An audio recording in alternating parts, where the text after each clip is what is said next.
gbogbo ẹni tó bá sọ fún mi pé Ifá nǹkan burúkú ni tí wọ́n pọ́kùnlé Quran lé níwájú mi tí ń pọ́ Bible lé níwájú mi nǹkan tí ń ṣe ọpọlọ ẹ̀ bá ní ká lọ yí ọpọlọ ẹ̀ wò. Islam àti Christianity wọ́n gbà pé àwọn pure, wọ́n gbà wípé àwọn òní ọ̀nà torí pé àwọn méjèèjì ni wọ́n fẹ́ control life. Islam fẹ́ control life, Christianity fẹ́ control life. Christianity came from British, Islam comes from Arab. Àwọn méjì wọ́n fẹ́ control ìṣẹ̀mí wa, bá a ṣe ń jẹ, bá a ṣe ń mu, bá a ṣe ń rìn. Ohun tí gbogbo ọmọ Yorùbá bùkátà sí ló ń jẹ́ Ifá. Ifá ni àyànmọ́, àyànmọ́ ni Ifá. Àwọn Lárúbáwá ńgbà tí wọ́n gbé Islam wá bá wa, wọ́n yí àwọn èdè wa padà. Bẹ́ẹ̀ àwọn British ó wá jẹ́ ká gbàgbé àwọn èdè wa, àwọn ń da èdè tiwa papọ̀ mọ́ èdè titi wọn. Fún àpẹẹrẹ tí wọ́n bá ní kádàrá tí olóyìnbó ń pè ní destiny, ìyẹn àwọn Christian, àwọn tó mú Christianity wá, àwọn mú nǹkan pè ní destiny wá, wọ́n jẹ́ kí n believe pé nǹkan kan bẹ tí wọ́n pè ní destiny. Gẹ́gẹ́ báwọn Lárúbáwá ṣe jẹ́ kí a mọ̀ pé nǹkan kan bẹ tí wọ́n pè ní kádàrá, al-qadar. Gẹ́lẹ́ bẹ́ẹ̀ ni àwọn ọmọ káàárọ̀ oòjíire, àwọn bàbá wa jẹ́ ká mọ̀ pé nǹkan kan bẹ tí wọ́n pè ní àyànmọ́. Àyànmọ́ yẹn òun ni Ifá wá júwe fún wa. Torí wípé Ifá ní ń bẹ níbẹ̀ tá à ń yan ìpín, ìpín náà là ń pè ní àyànmọ́, àyànmọ́ ìpín kankan náà ní méjèèjì. Ìtò wa ń bẹ́ẹ̀ nígbà tá à ń yan àyànmọ́ yẹn lọ́dọ̀ Olódùmarè ká tó délé ayé, òun là ń pè ní Ifá. Torí wípé spirituality àwọn ọmọ káàárọ̀ oòjíire wọ́n ti gbà dànù lára wa, understanding tí wọ́n pè ní spirituality wa, ó wá jẹ́ kí Ifá kó wá di nǹkan tá a fẹ́ gbọ́ sétí mọ́. Ifá ohun Olódùmarè ló ń jẹ́ Ifá. Oh, this is taking forever. Come on, just a bit more. Finally, done. Have you always wanted to make movies but don't have expensive cameras or equipment? Imagine creating powerful movies without cameras or expensive equipment. Kajipa Film and AI Academy have created the Kajipa AI Film Masterclass, a step-by-step training designed to help you create cinematic content using AI tools. Don't get left behind in the AI revolution. The future of filmmaking is here, and it is faster, cheaper, and more creative than ever before. Click the link below to get started. Wọ́n ti colonize the brain wa, wọ́n colonize ẹ̀ pẹ̀lú gbogbo ìṣesí wa. Wọ́n ti jẹ́ ká rí wípé spirituality Yorùbá nǹkan tá a gbọ́dọ̀ súnmọ́, it is bad. Àmọ́ spirituality Arabs, which is táwọn pè ní Islam, ó dáa. Spirituality British tí àwọn pè ní Christianity, ó dáa. Tí ìkan bá ti dojúrú lọ́dọ̀ àwọn bàbá wa láyé jọ́hun, tí ìkan bá ti polúkú muṣu tí ò sí way forward mọ́, wọ́n ti wò physically, wọn ò mọ nǹkan tó ń ṣẹlẹ̀. Tẹ́ bá ti fẹ́ lọ spiritually, Ifá ni wọ́n bi léèrè. Torí pé Ifá òun ni connection láàrin àwa àti nǹkan tá a lè fojú.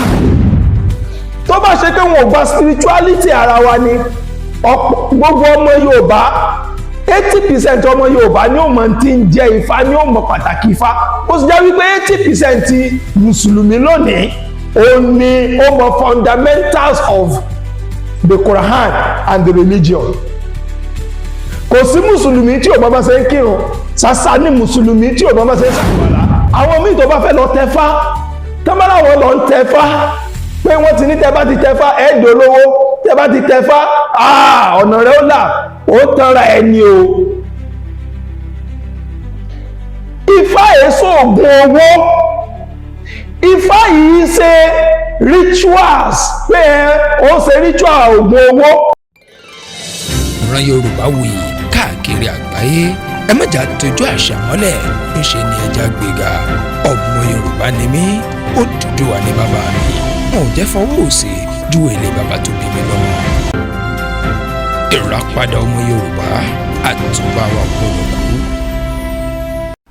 Ìbà Olódùmarè, ìbà gbogbo ajúnilọ, mo ṣèbà ọmọdé, mo ṣèbà ọ̀gọ̀gọ̀, mo kí gbogbo ọmọ káàárọ̀ oòjíire pátá nílé lóko lẹ́yìn odi gbogbo tẹ́ tún tí láǹfààní látùn ti máa gbọ́ mi lórí ètò tá a pè ní ìràpadà ọmọ Yorùbá àtùpà wo gbọ́dọ̀ kú ṣàlàfíà ní bá gbogbo wa mú kí wa ní kíkí tó lọ́lájò wípé ẹ̀làbọ́rú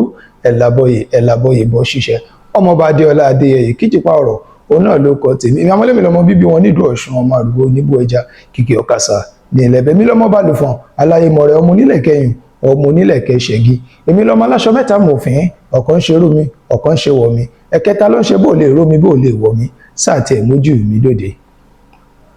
kí ni tá a jọ fẹ́ gbé ẹ̀wọ̀ lórí ètò lónìí kí ni tí a jọ fẹ́ pẹ̀kẹ́lù kí ni tá a jọ fẹ́ sọ̀rọ̀ bá. mo fẹ́ ká jọ yànnàná ọ̀rọ̀ kan torí pé àwọn ọ̀rọ̀ ń lọ lóríṣiríṣi pé Ifá àlàyé lórí tí ń jẹ́ Ifá àwọn mùsùlùmí àwọn kírísítà wọn ní ṣé ká máa bọ ká lọ máa sin Ifá ni ṣé ká lọ máa Ifá ni ká mú lọ́lọ́run ni Ifá ni kinní kan ni Ifá ni gbá kan kò wá sásùn. Fún àwọn tí ò bá gbọ́ àgbọ́yé ọ̀rọ̀ mo ti sọ rí ìbọn máa tún sọ á tún ṣàlàyé ẹ̀ deeply. Ifá kìí ṣe nǹkan tá a lè fojú rí. Ifá yìí ṣe Ọlọ́run, Ifá yìí ṣe Olódùmarè. Ẹ ti kọ́kọ́ bẹ̀rẹ̀ látòrí tí ń jẹ́ Ifá kí wọ́n á sọ pàtàkì tí Ifá jẹ́ nínú ìgbésí ayé ọmọ ènìyàn gẹ́gẹ́ bí ọmọ Yorùbá. Ifá ohun Olódùmarè là ń pè ní Ifá torí wípé spirituality àwọn ọmọ káàrọ̀ òjíire wọ́n ti gbà dànù lára wa understanding tí wọ́n pè ní spirituality wa ó wá jẹ́ kí Ifá kó wá di nǹkan tá a fẹ́ gbọ́ sétí mọ́. Ifá ohun Olódùmarè ló ń jẹ́ Ifá ohun tí gbogbo ọmọ Yorùbá bùkátà sí ló ń jẹ́ Ifá. Ifá ni àyànmọ́, àyànmọ́ ni Ifá. Àwọn Lárúbáwá ńgbà tí wọ́n gbé Islam wá bá wa wọ́n yí àwọn èdè wa padà bẹ́ẹ̀ àwọn British ó wá jẹ́ ká gbàgbé àwọn èdè wa àwọn ń da èdè tiwa papọ̀ mọ́ èdè titi wọn. Fún àpẹẹrẹ tí wọ́n bá ní kádàrá tí olóyìnbó ń pè ní destiny ìyẹn àwọn Christian àwọn tó mú Christianity wá àwọn mú nǹkan pè ní destiny wá wọ́n jẹ́ kí believe pé nǹkan kan bẹ tí wọ́n pè ní destiny gẹ́gẹ́ báwọn Lárúbáwá ṣe jẹ́ kí àbùkù nǹkan kan bẹ tí wọ́n pè ní kádàrá al-qadar. Gẹ́lẹ́ bẹ́ẹ̀ ni àwọn ọmọ káàrọ̀ òjíire àwọn bàbá wa jẹ́ ká mọ̀ pé nǹkan kan bẹ tí wọ́n pè ní àyànmọ́. Àyànmọ́ yẹn òun ni Ifá wá júwe fún wa torí wípé Ifá ní ń bẹ níbẹ̀ tá à ń yan ìpín náà là ń pè ní àyànmọ́ ìpín kankan náà ní méjèèjì. Ìtò wa ń bẹ́ẹ̀ nígbà tá à ń yan àyànmọ́ yẹn lọ́dọ̀ Olódùmarè ká tó délé ayé òun là ń pè ní Ifá. Ifá yẹn òun ni ohun Olódùmarè ọ̀rọ̀ Olódùmarè tí ń bẹ nínú ìgbésí ayé wa òun ni Ifá yẹn wá júwe. Ifá wá tọ́ wa sọ́nà ni Ifá wá ṣàlàyé ìrìn àjò ìgbésí ayé fún wa. Ìtàn wọ́n pè ní ìrìn àjò ìgbésí ayé wa òun ni pé báwo la ṣe rìnrìn ìgbésí ayé wa báwo la ṣe lo ìṣẹ̀mí wa. Àwọn British kí wọ́n tó dé kí àwọn Lárúbáwá tó dé àwọn bàbá wa ń ṣe ayé àwọn bàbá wa ń jẹun àwọn bàbá wa ń mumi àwọn bàbá wa ń fẹ́yàwó àwọn bàbá wa wọ́n ń bímọ wọ́n ń ṣèkómọ wọ́n ń sìnkú gbogbo tá à ń ṣe láyé lónìí làwọn bàbá wa ti ń ṣe kí Islam àbí Christianity ò tó dé. Tí ìkẹ́kẹ́ bá wá dojúrú gbà náà bó ṣe jẹ́ pé láyé òde òní tí ìkẹ́kẹ́ bá dojúrú tí ò tọ́nà dojúrú physically á béèrè pé kí ni tó bí nǹkan yẹn why tí gbogbo ẹ̀ rí báyìí why tó dojúrú báyìí physically ṣé business tí mo ṣe nǹkan wrong bẹ́ẹ̀ ni ṣé mo ṣe nǹkan kan tó yẹ kí n ṣe ni ìyẹn á béèrè physically. Tí a bá wá rí physical solution ó wá kan spiritual àwọn àfẹ́ mọ́ béèrè spiritually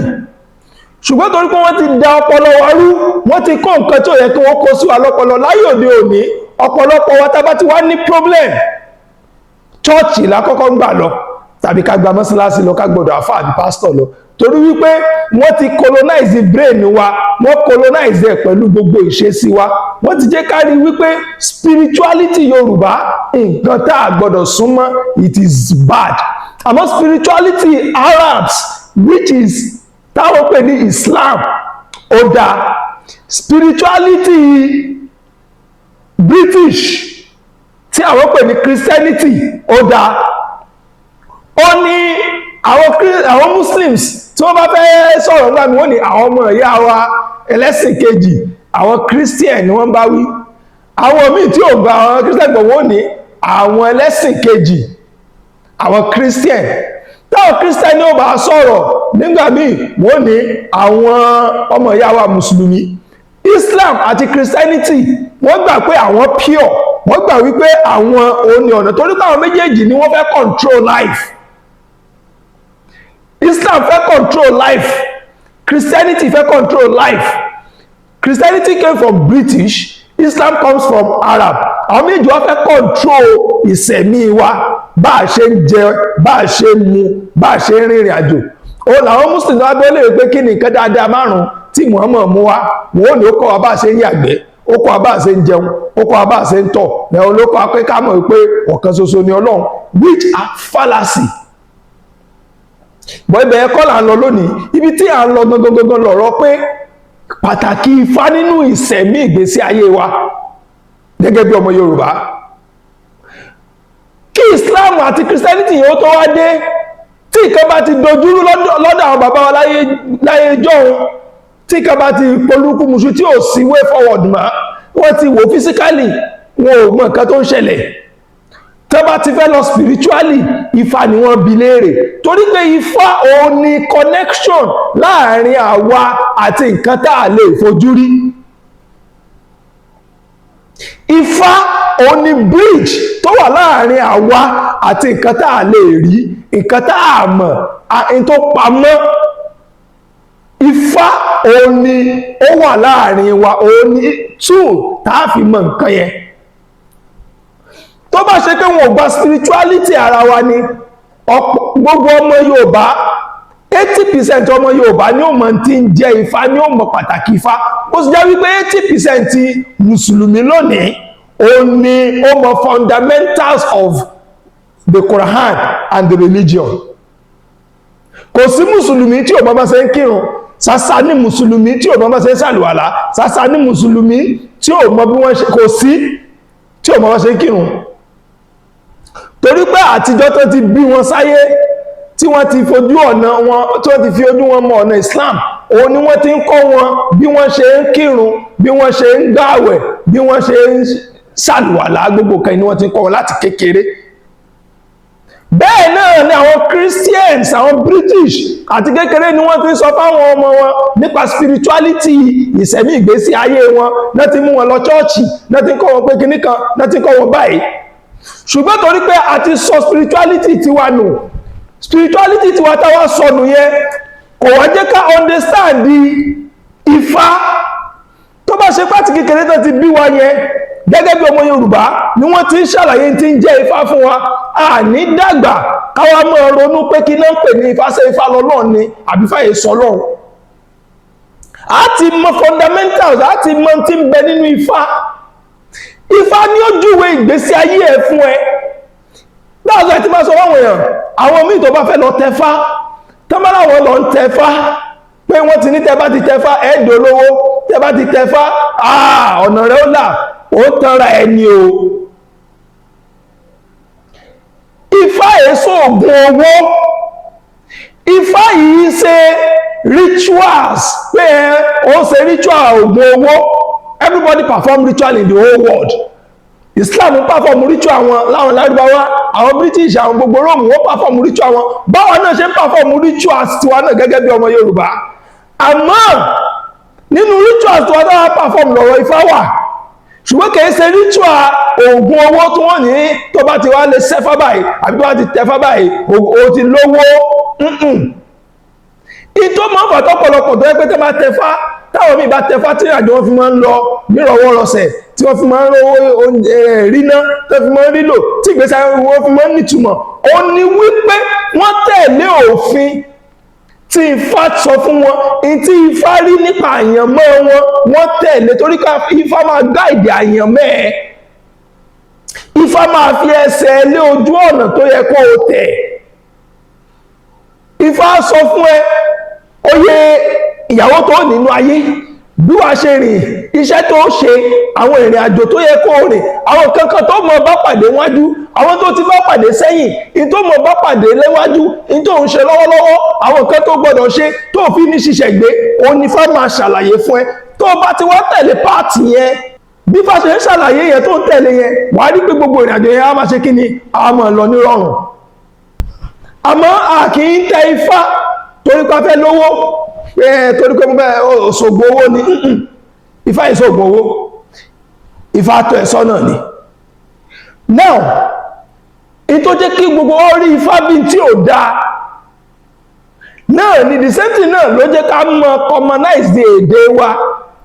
the same reason tó mọ commonize èdè Yorùbá tó yẹ pé tó bá ti ń sọ Yorùbá bí mo ṣe ń sọ Yorùbá yìí tá a believe pé ó luko náà ló jẹ́ ká mọ wo Ifá pé kìí ṣe nǹkan gidi wọ́n bà nǹkan jẹ́ mọ́ ọmọ káàrọ̀ òjíire lára gan they spoil a lot of things for Africans wọ́n sọ fún ọ wípé èdè wọn lèdè tó dáa jù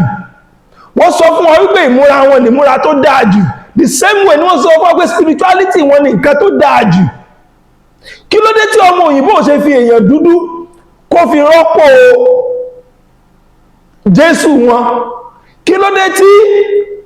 àwọn lárúbáwá ò ṣe lo èèyàn dúdú láti fi rọ́pò Muhammad àti Bilal tí wọ́n ń sọ nínú Quran nínú hadith ṣe bí èèyàn dúdú ni wáyé tí dúdú tó wà nílùú wọn tí èso ni wọ́n fi represent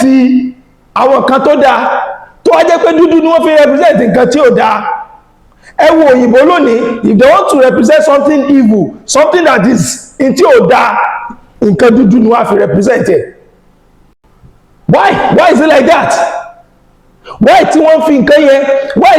nǹkan yẹn represent wa bẹ́ẹ̀? It is high time ta ní láti jí ta ní láti ronú ta ní láti mọ̀ tá à ń ṣe because these people are not here to help you they are here to destroy you. Religion will destroy who you are. Religion will destroy your existence. Gbogbo ọmọ Yorùbá tó bá ní ti Ifá báwo tó wá gbé Kùránì lérí tó gbé Bíbélì lérí orí rẹ̀ ò pé torí wípé Kùránì àti Báíbù ò ní nǹkan kan ṣe kò ní connection pẹ̀lú ìṣẹ̀mí ìwọ Kùránì ní connection pẹ̀lú ìṣẹ̀mí ọmọ Lárúbáwá tó jẹ́ wípé ibẹ̀ ló ti wá èdè wọn nìyẹn Báíbù ní connection pẹ̀lú àwọn Ísírẹ́lì àwọn Róòmù torí pé ibẹ̀ ló ti ṣẹ̀ wá èdè wọn nìyẹn bá máa ṣe ń kà wọ́n mọ ibi tí wọ́n kà tí wọ́n ti sàmí wọ́n mọ ibi tí wọ́n kà tó jẹ́ pé wọ́n ronú pé ọ̀rọ̀ rèé wọ́n mọ ibi tí wọ́n kà tí wọ́n mọ̀ pé ìkìlọ̀ rèé fúnra ara wọn torí pé èdè wọn ni àwọn ni wọ́n ní tó bá ti ń kà ó ń kọ́nẹ́tì pẹ̀lú ìṣẹ̀mí wọn the same thing Quran ọmọ Yorùbá tó bá ń ka Quran ìdí táwọn fi ń ka Quran bí báyìí tẹ́fìrẹ́ni tí ń ka Quran ti ń so lóṣó tẹ́fìrẹ́ni tí ń ka Quran ti ń jalè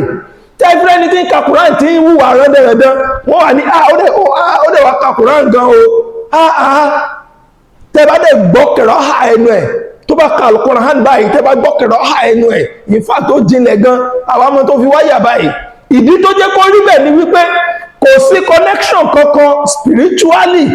lẹ́nu Quran àti ọmọ Yorùbá àwọn tẹ́ẹ̀rí tí wọ́n ń ṣe dáadáa tẹ́ka Quran tí wọ́n hùwà dáadáa yẹn tó wọ ọmọlúàbí connection ibi tí wọ́n ti bí wọn torí pé ìjọmọlúàbí yẹn ò kúrò lára wọn ọmọ Yorùbá yẹn ò kúrò lára wọn òun ni àwọn kankan tí wọ́n hù níwà kìí ṣe spirituality Quran yẹn ló jẹ́ kọ́mọ rí bẹ́ẹ̀ ṣùgbọ́n ọmọ tó bá ẹlọ́wọ́ ọgbà ọmọ tí wọ́n kọ́ nílé pẹ̀lú èdè abínibí èdè Yorùbá pọ́nbélé tí wọ́n fi